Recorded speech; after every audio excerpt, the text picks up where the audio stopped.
Well, here from all media reviews.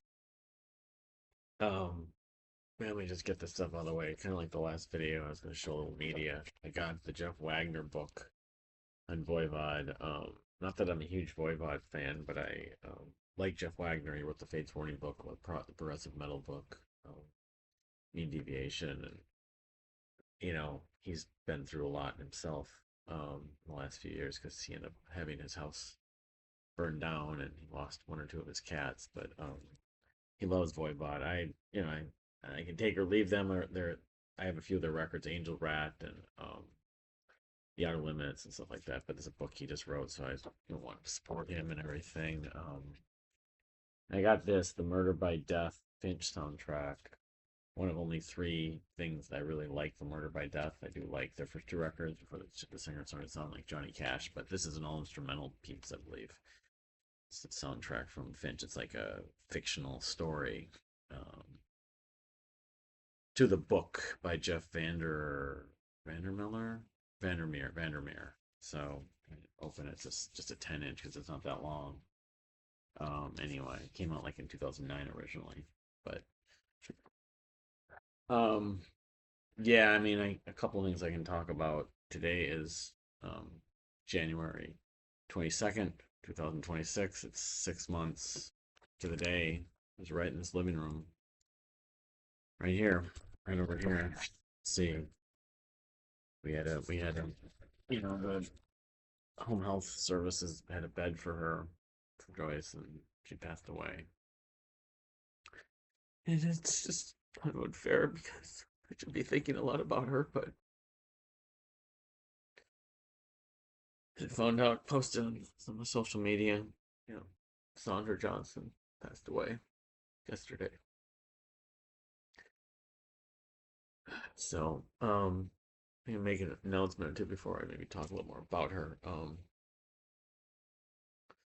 The which I was hoping maybe she'd at least be able to appreciate. I don't. She would have been invited too, of course. The celebration or the anniversary or memorial, I'm going to call it. It's really more of an anniversary. 15 years. Joyce and I met at KFAI Radio. Is having to be postponed because for various reasons. One being the biggest one. Um, being that it's just not it's not the area that it's being held in and everything that's been going on, which is, I feel like this whole time frame is adding to sort of this like disbelief that we've come to this. So where KFAI radio is and everything, you know. So I hope to try to like write something next few days, hopefully, to try to compensate to some degree. Dig down deep and try to draw some of the stuff I might have talked about at this little celebration party. It was going to be on Sunday afternoon, the 25th, because it was January 25th, 2011. That maybe I'll do another video. I don't know. Be writing. I don't know. Because there's a lot more kind of thoughts about that date, that time frame. Really, I think about it more so um, leading up to when I met her. And I didn't, I'm like 99.9% certain that was the date, based on that you've been calling when we believe we met. First time I'd seen her and stuff like that. So it's on a Tuesday and everything, but um, we're gonna have to do it on a later date. People at KFAI were saying, well, we could try doing it at a different location, and it just doesn't make sense to me because the whole point of it, a lot of the point of it, the meaning of it, was because that's where we ended up meeting. We're spending those early, experiences together was there. Um, but obviously another reason is because of the weather. It's been severe, and I mean, I knew that when I initially thought of that anniversary and stuff. I in the back of my mind, it's like, well, how are we gonna really do anything like that? Um, if the weather is just awful, and it sort of happened, and it's almost like sometimes I kind of wonder about some of this stuff, like that whole like it's not voodoo, but like you imagine things, even say things, and like yeah, 99 or 98% of the time, whatever those things are, they don't really come true. but maybe sometimes they do. I don't know because everything with Joyce and so yeah, imagine on January 25th, 2026, we could have some severe weather. Now it's not going to be quite as severe here as it's going to be tonight's Thursday. Yesterday even the temperatures were like in the low 20s, high teens, but the wind chill was really bad. I went out yesterday. It had to be like 10 below or more. But the temperature is going to dip even more. And like Friday, especially tomorrow, it's going to be really bad tonight and tomorrow. It's going to like recover a little bit on Saturday, but the high is still like, I don't know, like -3 or something. Sunday it's supposed to be a little milder. So I mean, among all the days coming up, the one day that would have been the best would have been Sunday. But so yeah, it's just not happening. The other thing that probably is still going to happen though is the radio show, which I'll still end up going down there. So in the middle of the night, I'm not really looking forward to that in some ways, but driving down there. But I'm trying to figure out what to use. I've been in contact with Georgia, who does Sonic Pleasure, and but so but yeah, and then of course I can talk a fair amount more about Saundra, I guess. She passed away yesterday on the 21st, which given today is the 22nd, and it's 6 months to the day that Joyce passed away. There's some it's something unusual about that. Uh, something unusual about the fact that yeah, Saundra um passes away almost 6 months, nearly 6 months to the day that Joyce, you know, I don't know. But yeah, Saundra in this article that was written by it's the Windy City Times, it talks about her life. A lot of it wasn't the about um her time here in Minnesota. And I came to learn it was actually 2007 she came to Minnesota, not 2008, but when Joyce met her. So just glare from this light. Um but she, we got the news a few weeks ago about, right around the holidays. It was just I don't know, I almost kind of think there's something poetic a little bit about her passing away 6 months almost to the day Joyce died. Um, because yeah, it's just so much. Okay, I'm trying to celebrate Sandra. I'm thinking about Joyce too. Um, there were many, many times. I mean, I guess I love you, Sandra, and I love you, Joyce, and I don't want to be, I don't want to, I don't want to have anything sort of negative to have in here because it's about her life and it's really sad she's gone. But Joyce would have like concerts she'd want to go to, and she wouldn't tell Sandra. Even like other places, like stores and restaurants or movies, even maybe. Um, and I kind of had to play the dumb. I mean, it's not like Sandra was like asking me about it, but like if I would bring it up even like months later that we went to see Josh Rouse or something, Mama would not be happy. She's like, don't let Sandra know. She's not supposed to know about that. I can tell everyone but Sandra. There was one year at her birthday, we had two birthday parties. One intentionally to not let Sandra know about the group from the History Center, like Michael, Melinda, and some other people like that. I'm trying to remember who else was there. It was Jenny Macker. I don't. We went to Pizza Luce, and then we had another party with Sandra and some of her. So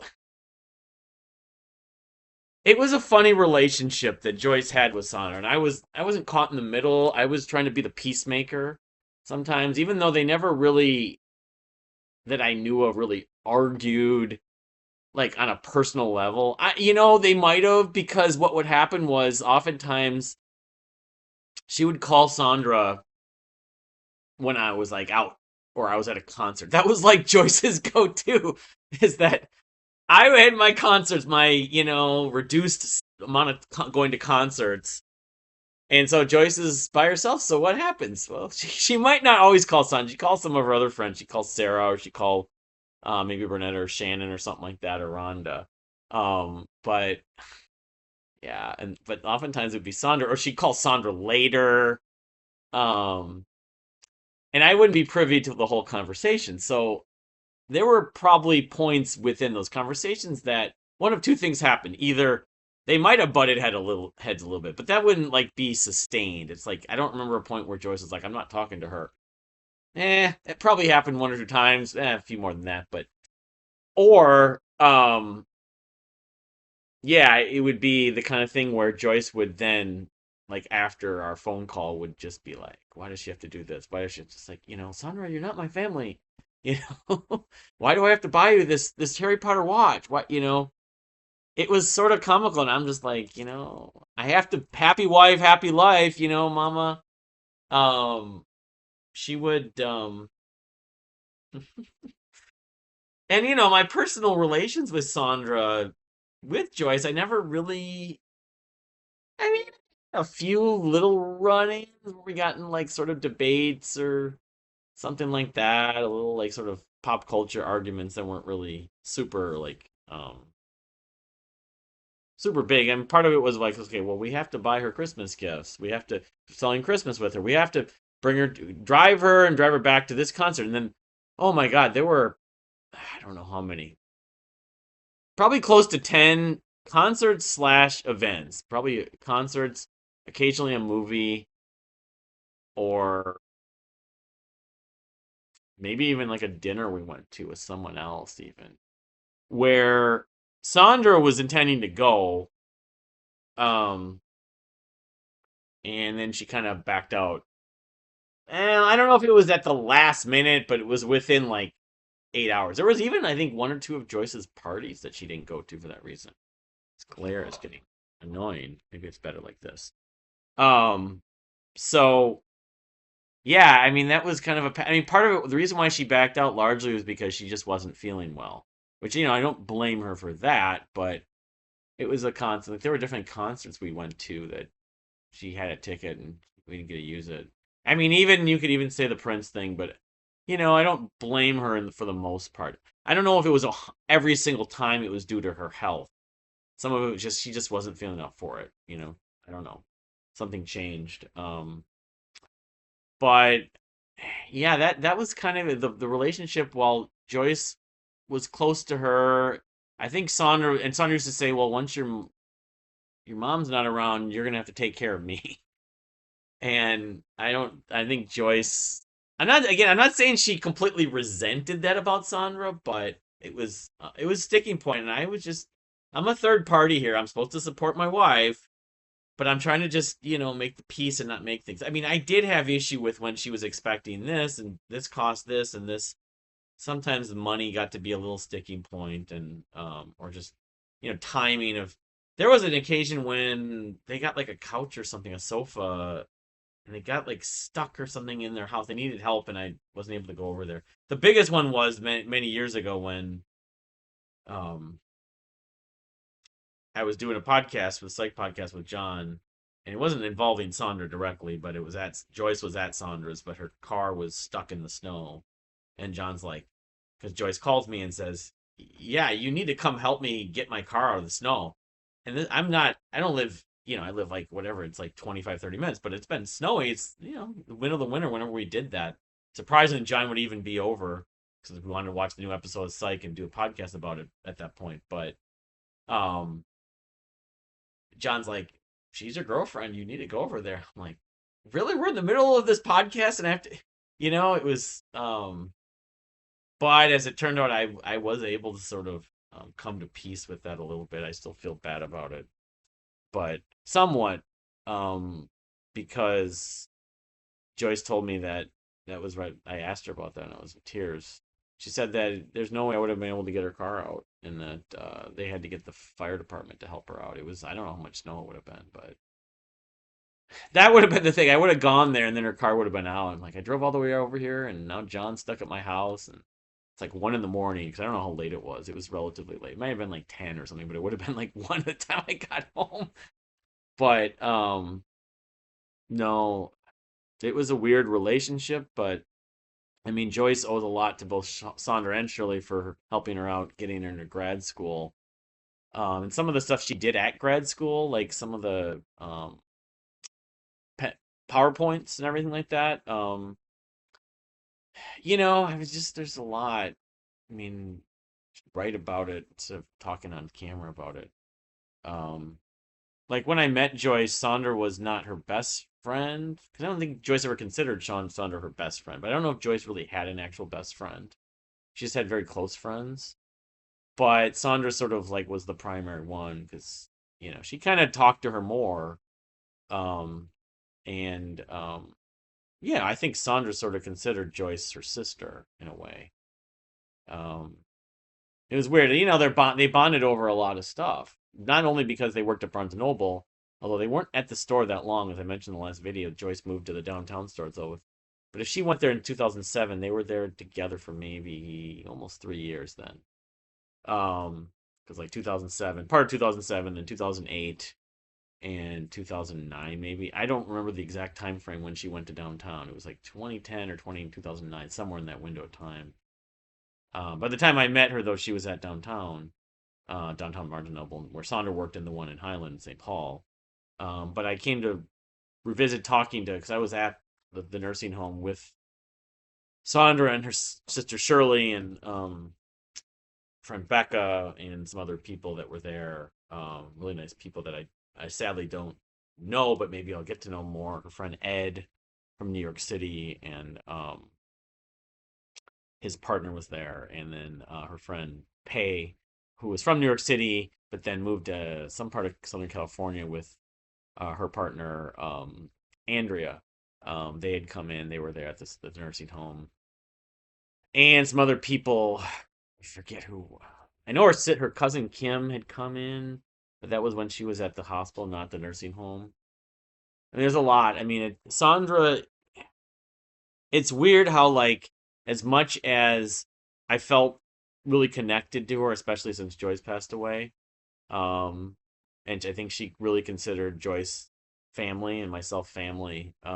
She had all these other people. Now, not all of them lived here. There's other people that lived here that I haven't seen in a while, and there's some people that were part of her sort of family that she knew here. Their coworkers are very close friends that aren't around, unfortunately. A few of them passed away. Um, but it's like her circle. So I mean, we were part of her inner circle of sorts, but and Saundra was part of Joyce's inner circle. It was intertwined in some way, but Joyce was definitely. If she was here right now, she'd be correcting like, "Papa, no, you don't know what the hell you're talking about." She would say something like Saundra, yes, but there was all these people that Joyce would point out that Saundra only knew through Joyce and never met, just like heard about. But the difference with maybe her and some other people is that Saundra would hear about them because the conversations would be long and detailed, and even some of them she friended. I don't know. I mean, on the surface you'd say, well, Saundra and Joyce mostly connected with the Barnes and Noble people because there are a lot of people at Barnes and Noble. But the thing about that, the exception with that is it wasn't just the Barnes and Noble people that Saundra worked with that Joyce also knew at the Highland Barnes and Noble. It was all the people that Joyce worked at in the downtown. There's people like that at least met Saundra, if not became friends with her, and then just through other social circles. And then it sort of continued with to some small degree with some of the other people that I got to know. And my battery looks like it might start to go soon. I may have to stop here. All right, the third part. I don't know if the last one will combine these, but no, I mean, since Joyce passed away, she's been like a lifeline for me in a lot of ways. I always felt though that I would be calling her and I'd just be yapping about myself, telling her about different stuff I was dealing with. I mean, when I got diabetes in 2019, she was a lifeline too. She was a lifeline for Joyce several times too. I think of the trip to Milwaukee when we went to the Mike and Mickey show, and then we got to the hotel before the show, and it was overbooked, and then we didn't have a hotel room, and then we were waiting around, and we went to the show, came back, and we had to leave because it's like they're offering us like another hotel because they overbooked the Hampton Inn in downtown Milwaukee. That was November of 2021, and yeah, I think that was it. And Joyce was panicking. Who did she call? Saundra. She doesn't call her mom. I mean, I think she might have called her mom, but it was really Saundra sort of talking her off the ledge. I don't know if it was when we went to Oshkosh when we got lost in that little debacle or big debacle that she called Saundra. Sandra was with her at the state fair. I got a photo of that where they saw Diana Ross, and then there was a shooting in the Midway in 2022. Yeah. But there was at least one other instance when Joyce was just not a happy camper, and who she called? She called Sandra. Like any yeah. Although when Joyce got sick, I did not want to call Sandra. Not so much because not right away because I figured Sandra would figure she's okay. I'm the priority. Like I'm the closest to Joyce. You know, I need to be priority to see her and talk to her. And I was, I mean, I guess I feel bad about that in some ways.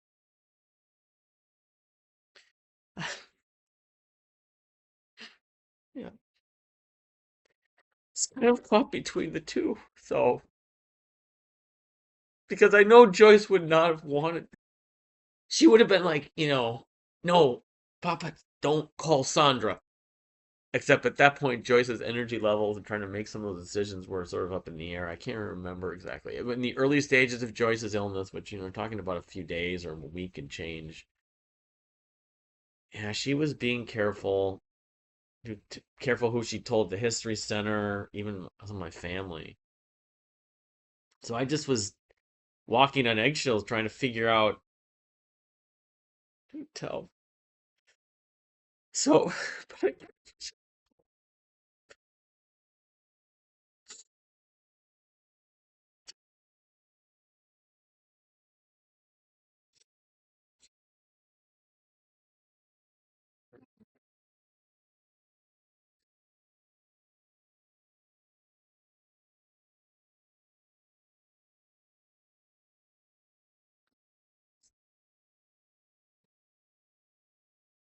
it doesn't matter, I guess.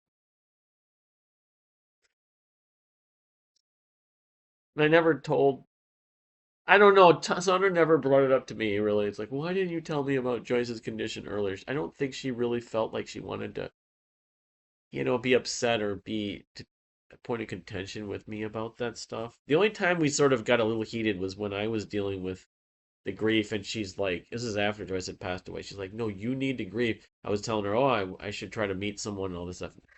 She was doing that a little bit, but when I couldn't get a hold of her, but I didn't blame her, even though I felt like I needed to talk to her. But no, because I should have told her, but then Joyce wouldn't have wanted that. Just some that line from one of my favorite Dream Theater songs, "Scarred," trying to please everyone.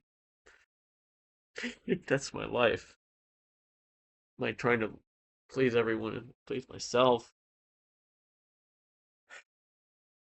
I don't know. I think it's better. It's easier, not better. Well, I need to talk about Joyce. 6 months. I don't know. I feel like there's a cloud over me and it just won't go away. I mean, I'm thankful that I've met a bunch of new people recently. That's at least a positive, even though there's been a little bit of drama with some of them, but my own doing. But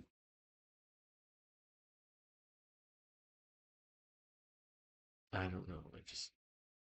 I mean, you look back at the history on the YouTube channel, just since Joyce passed away,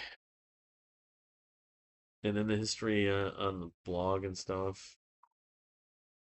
I mean, I just thought, okay, Joyce, Joyce is gone.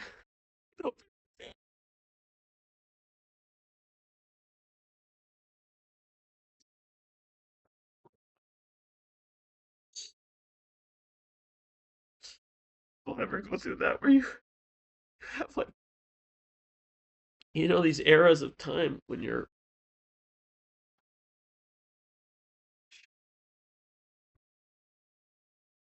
it's like be careful what you wish for. I mean, I didn't even know her until 2011.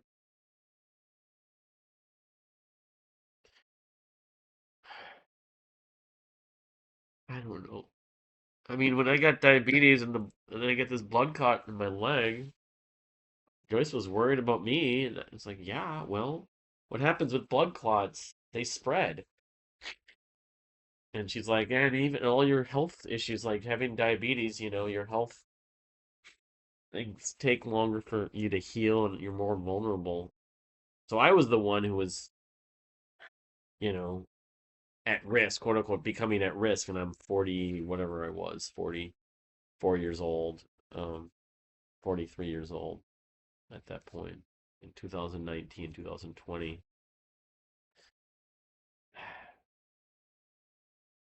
I don't know. I don't, it's,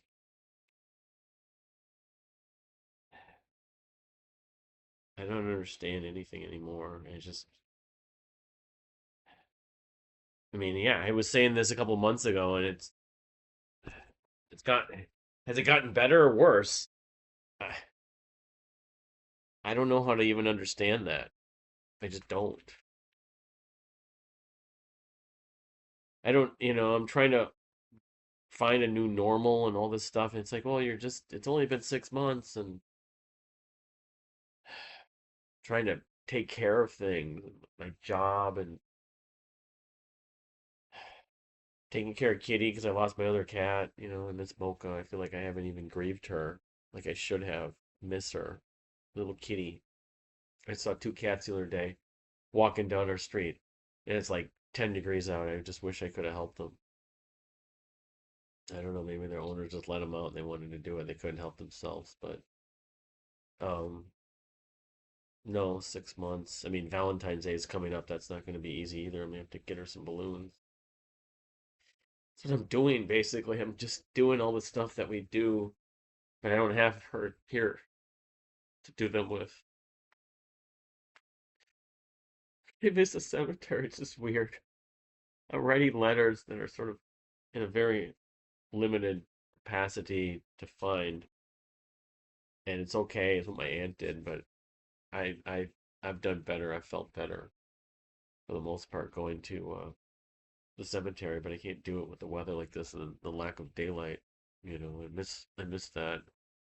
Even though I think about her in the cold weather right now, and I think she's miserable, but I would think like that because she's somewhere else. The two of them are there. I don't know. Maybe someday I'll be gone and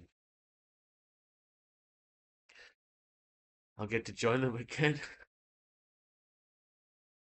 15 years. It wasn't even quite 15, but 15. You could say 15 years. I don't know. I don't really believe any of this crap with premonitions and wishes and things you think about that come true that it's like, well, how did this happen exactly, almost exactly 6 months later? Well, what's going to happen July 22nd? I don't know. Of 2020, a year later. I don't know. um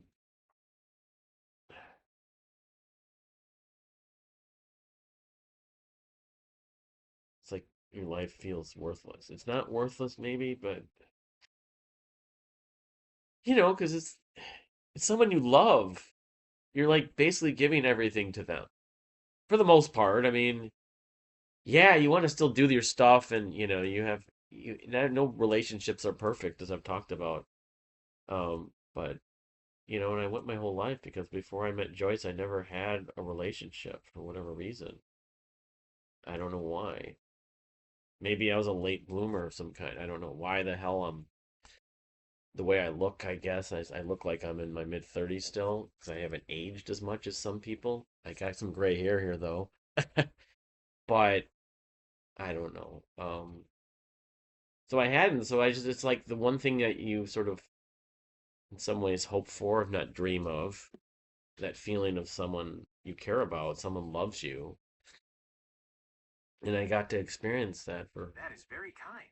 Well, I don't have feelings. I truly value our connection, and I'm happy to help Don't you. you love? Don't Would you you like love? to explore? Um, yeah, I Cupid shot the arrow in my way somehow back in January 25th, 2011, or a little bit after that. We weren't a couple at that point. I mean, I remember our conversation, but I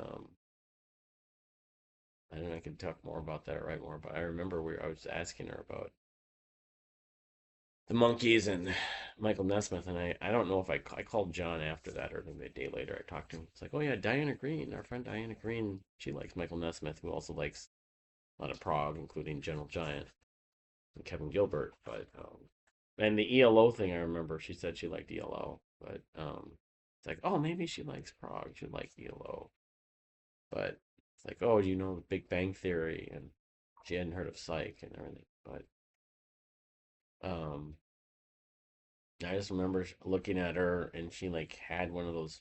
Those hats are still around here. My aunt did something with them.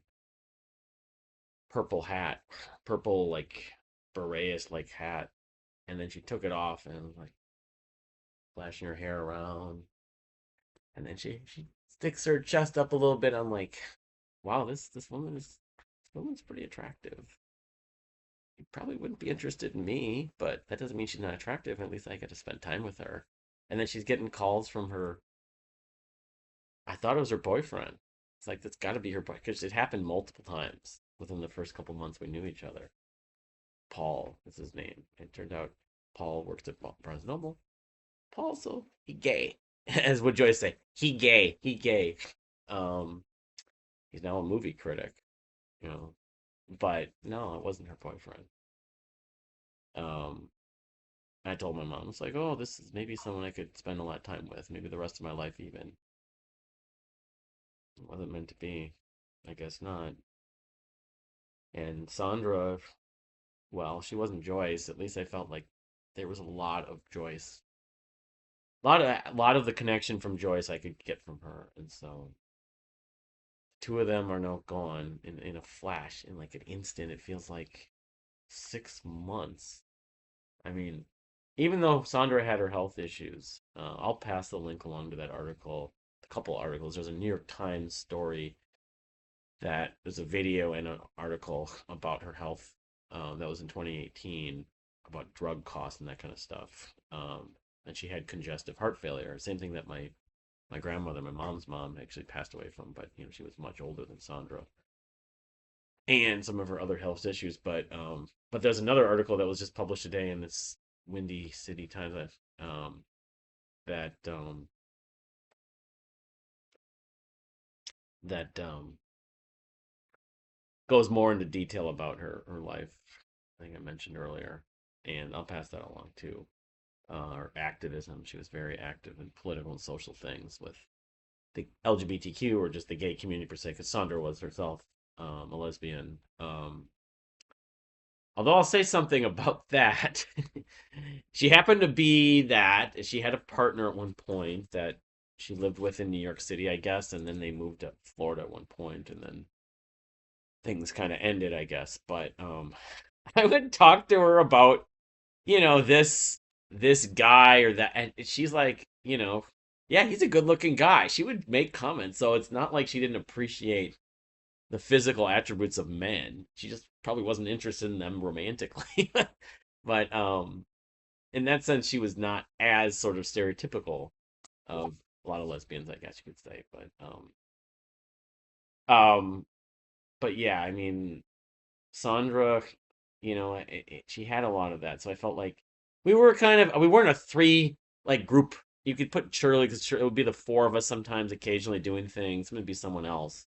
Becca would be there, someone else we knew. Howard was another friend of hers, close friend. Um, but it was the three of us, often with going to like a movie, like a documentary about Whitney Houston or George Michael or something like that, and we got to find out about talk to Sandra about that, or Sandra would already know about some kind of. She was very much into celebrity stuff. I didn't mention in the previous video. She was very much into reading. Go figure. She worked at Barnes and Noble. She was a massive Harry Potter fan. She recommended that book by Anne Hood. what's it called? Like I have it over there, Calm or something like that. Comfort, I think it is. But yeah, I mean, obviously, since she worked at Barnes and Noble, but she only worked there to 2012, and at that point she didn't work actually. She did other like things, like social things, but she was just on disability. Um, so in that sense, I guess you could say she got to live the latter part of her life, the later stages of her life, kind of in work, like work free. I mean, it was largely because of her health issues, so that's not so desirable. But in a sense, she didn't have to deal with going to a 9 to 5 job for a while, and in that sense, it was almost like a quasi retirement, not at a retirement age, but she loved her cable TV and her streaming services, Netflix and HBO Max and or HBO and a lot of stuff on cable. She was an avid television watcher. She loved the Weather Channel. There's all this stuff about her. I knew she was into, but pop culture and Hollywood and music and sports to some degree. I mean, she wasn't that into sports, but she was. She liked. She was very kind of versed in a lot of human experience. I think she was pretty much an animal lover. I don't. They never had pets, but she she appreciated a lot of cultures, a lot of people. She was very much of a people person. She was more extroverted and sort of social and overtly social than Joyce, even though Joyce was to some degree. But I don't know. It was just so weird over the years, back and forth with Joyce's feeling about her. It's like, Saundra keeps bugging me, and this whole thing that happened during the wedding. And maybe that's a story for another day if I can remember all the details. But because I wasn't actually in there, it was largely to do with the bachelorette party and everything. But yeah, I mean, there was a little drama among the bridesmaids. But I remember I went to my bachelor party and it's like, I don't think I'm going to be dealing with quite that much issue. And Joyce is like, yeah, probably not. Yeah, she's like, I hate you, but she loves saying I hate you, Joyce, to me. We'd go to restaurants and I'd order something and she'd order something and she liked what I ordered more. So then we came to conclude either we should just split it or whatever. But yeah, I remember we went to birthday parties for Saunders, like dinners. Went to Red Lobster one year all week. We played Dead Rockstar. That was the first time I think I'd heard about it. And we went to Salou, another St. Paul restaurant. We went. I think one year was that Saunders. Maybe we went to breakfast in Minneapolis at this place. I don't remember the name of it. I can picture the restaurant, but we went to. I think that was her birthday. I remember going to see Hidden Figures, the movie, and then um, we went to McCormick and Schmick's in Bloomington. But I think that was just we went to the movie, so it wasn't always for her birthday, but her birthday was a big event. And the last few years she'd been like birthday month. I remember one year, like the first year of COVID, since we couldn't like go inside, we ended up having because her birthday was in October, we had like a party out in her lawn. I remember we were like playing something, I forget, but we just had food. So I don't know. This is hard to take. I'm trying to figure this out. Trying to life. This chapter of my life is being turned at the page, the chapter, and into a new chapter. Um, but experiencing loss, compounded grief, and multiple losses in such a short time frame. It's just, it's.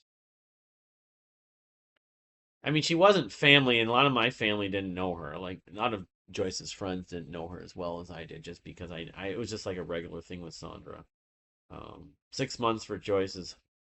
It probably would have been more on my mind if Saundra obviously hadn't passed away. I feel like I'm not giving. As I said, Saundra's sort of rearing her head in here when it's supposed to be thinking about Joyce again.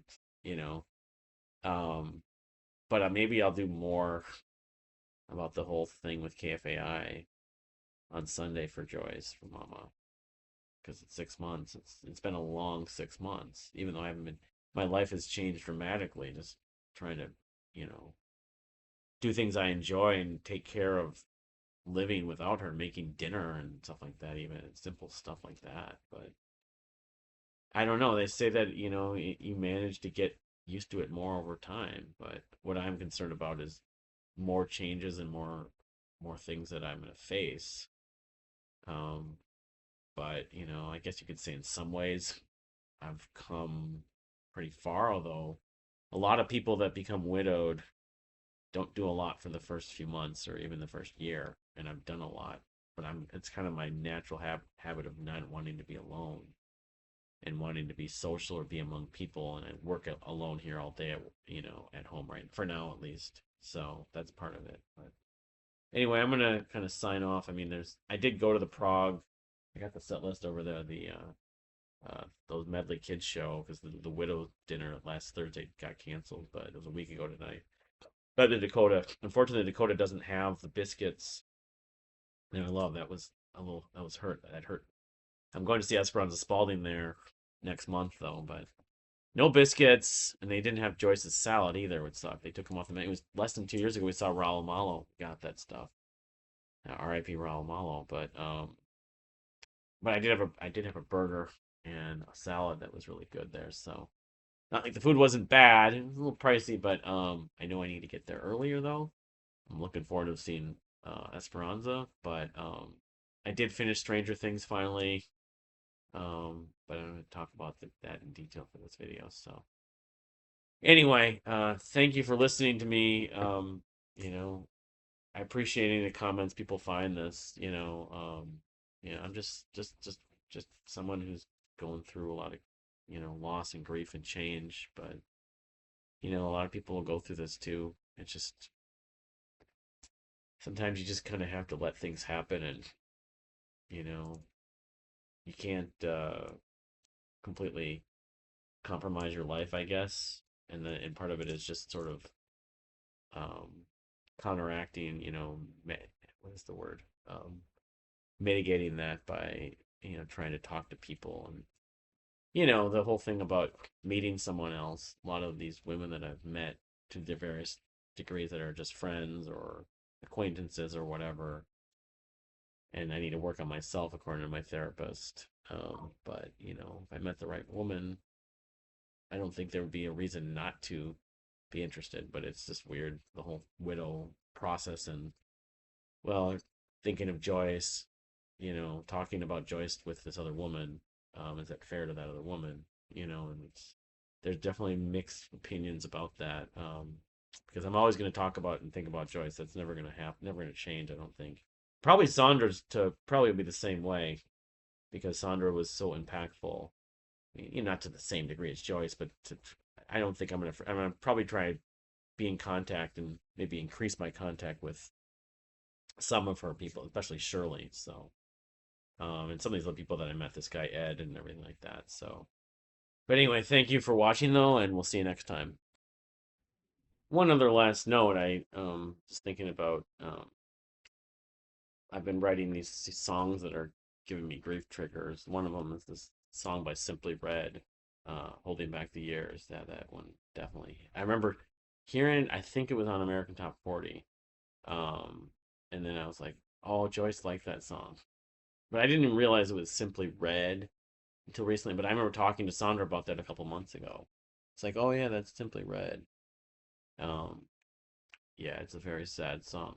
But I've been doing that. I don't know. Maybe eventually I'll make a. I don't want to support Spotify. They've had issues recently there, but make a YouTube playlist or something. Maybe I don't know. I mean, that's the thing with Joyce is there's our anniversary of our first date in March, and then I don't know about the KFAI thing. But I will probably post the whole thing about the radio show if I'm going to be doing that on Sunday night. But but then the celebration of life, which Sandra's going to have one too, I guess. But on Joyce's birthday this year, I'm hoping to still do, but try to do the playlist that she made. But I didn't even mention, yeah, that Saundra never she didn't get to go home to hospice. Joyce did, fortunately for her, I guess in a way, but she ended up just it had ended for her at the nursing home. We were talking, I could tell she was noticing stuff, like even though she was like asleep.